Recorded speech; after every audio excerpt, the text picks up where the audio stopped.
এই গরমে মন চাইছিল কোনো এক গঙ্গার পার, তাই মনকে সান্ত্বনা দিতে চলে গেছিলাম শোভাবাজার ঘাট। ট্রেন থেকে নেমে ভিড় ঠেলে হাঁটতে হাঁটতে চলে গেলাম মেট্রো স্টেশন। কাউন্টারের সামনে ছিল তাগড়া লাইন। লাইনে দাঁড়িয়ে খাস নিমের মতো খাস স্টেশন দমদম থেকে টিকিট কেটে নিলাম শোভাবাজারের উদ্দেশ্যে। সামনে ছিল চলন্ত সিঁড়ি, চটপট চেপে গেলাম সিঁড়িতে। স্টেশনে আসতে দেখি ট্রেনটা বেরিয়ে গেল। নেক্সট ট্রেনের জন্য অপেক্ষা করতে না করতে আমাদের নেক্সট ট্রেনও চলে এলো। ট্রেনের দরজা বন্ধ হলো, এসির ঠান্ডা হাওয়াটা বেশ ভালো লাগছিল, আর ট্রেনের ভিতর থেকে বাইরের রোদ্দুরটা বেশ ভালো দেখাচ্ছিল। আমাদের হল চলে এলো শোভাবাজার সুতানোটি।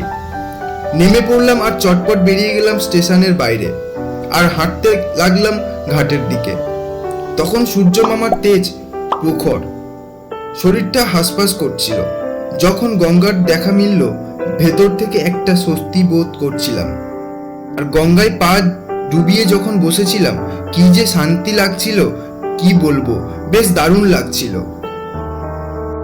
তারপর গাছের ছায়া দেখে কিছুক্ষণ সময় কাটালাম গঙ্গার ঘাটে, আর সঙ্গ দিচ্ছিল আমাদের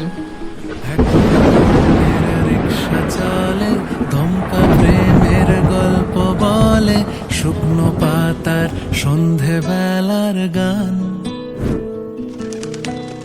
কোন হরিণের দুষ্ট ছায়ায় খেলনা দোকান ডাকছে রে আয়, ভুল করেছি আর যাব না মিথ্যে মায়ায়, চমকাবো না।